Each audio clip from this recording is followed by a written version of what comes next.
Welcome back to the channel, everybody. This is another devlog for Project 78, and without further ado, we are just going to jump right into it. I'll get the timing for that down eventually. This video, it's just going to be a bunch of time lapses of how I designed the clothes. I really wanted the clothes to be simple, very minimalist, and very dark and muted colors.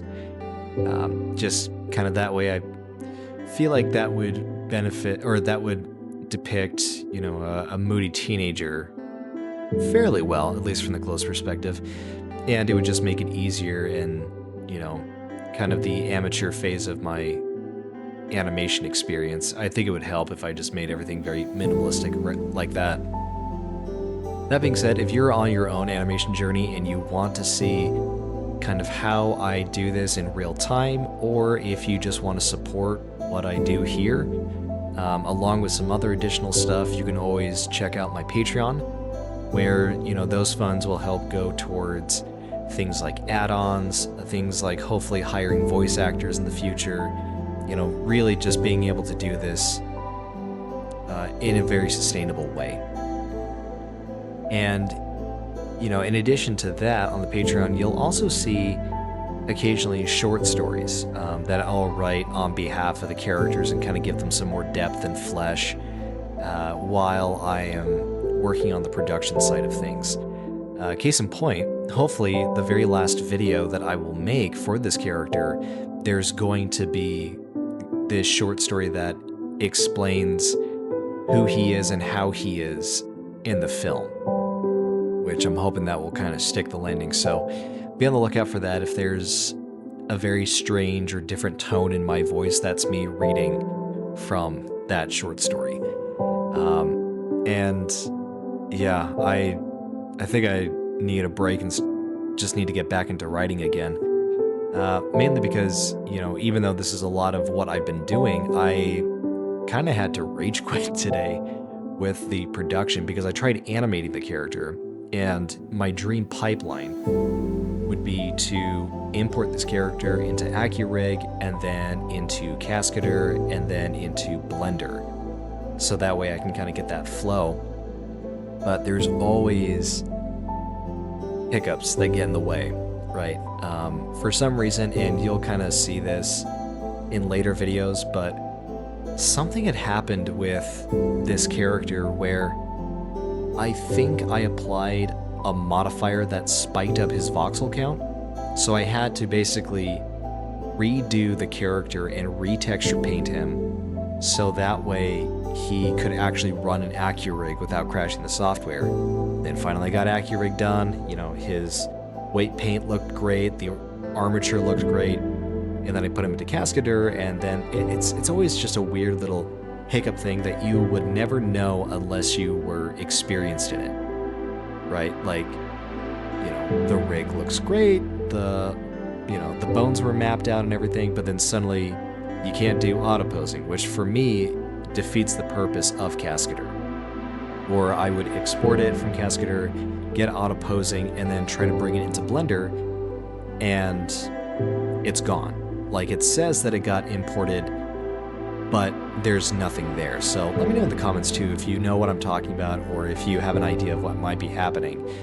And so it's kind of that part in the process where I'm really getting frustrated with how things are turning out, but also trying to give myself the benefit of the doubt and saying, like, dude, you've never done this before. Like, cut yourself some slack. And I think a lot of this is also coming from the fact that I have been reading and watching a lot of hate. I'll just call it that. A lot of hate towards the Duffer Brothers and the production team for Stranger Things because, you know, I agree with everybody. You know, I don't think Season 5 stuck the landing, and I don't think they finished on the best note they possibly could have. But it's so funny, or not funny, but it's interesting watching that now and trying to do something like that myself, where, you know, are people actually going to give a shit in a good way if I bring this out? Like, what if I spend all these videos hyping up this project And then the movie comes out and everybody hates it, and suddenly, you know, I'm getting death threats, and I mean that's assuming a lot. That's assuming that this ever gets a big enough fan base for that, right? But I mean, it's the internet; anybody can say anything, you know. So I think that's kind of been on my radar, and I know enough about the pipeline now, or the production part of it, even though I am nowhere near Netflix quality. I know it well enough to know that, you know, I look at that stuff and I think, well, guys, like, cut them some slack. Like, they're not the, you know, they're not the only ones trying to juggle all this at once. Like, it's a lot of factors going into play. So I kind of had to take a step back this week and think, like, what am I really doing this for? Right? If nobody likes this or nobody cares, you know, what am I really doing this for? And for me, I'm always doing it with the intention of, if you guys know about therapy, you've heard the term like healing the inner child or inner child work. Something to that vein where, you know, you take care of the younger version of you, and as a result, it kind of provides like this internal healing from a psychological perspective. And so I kind of decided, for me, I just want to make stories and films and whatever medium it may take as if I'm trying to give my inner child proof that life is worth looking forward to. That's ultimately what I decided to make my motivation for any of this. You know, I want to do stuff that makes my inner child happy. And, you know, hopefully a lot of people can find that same reasoning and that same motivation. But yeah, and I think there also comes a level of integrity with that nobody can really take away from me. Like, yeah, like people may not like what I do, but if I'm proud of what I've done and, you know, I can look back at it and say like, yeah, you know, it wasn't the best thing in the world. It's not Pixar quality, and it was my first time out of the gate, but I'm really happy with what I've done, then, you know, I've done my job. And I think in that way, you know, it it makes the rage quitting feel thankfully very temporary. So yeah, that's kind of where I stand on that. So all that to say, big takeaways. You know, find a good reasoning or a good motivation if you are looking to do your own projects, and hopefully this gives you hope that you can do it.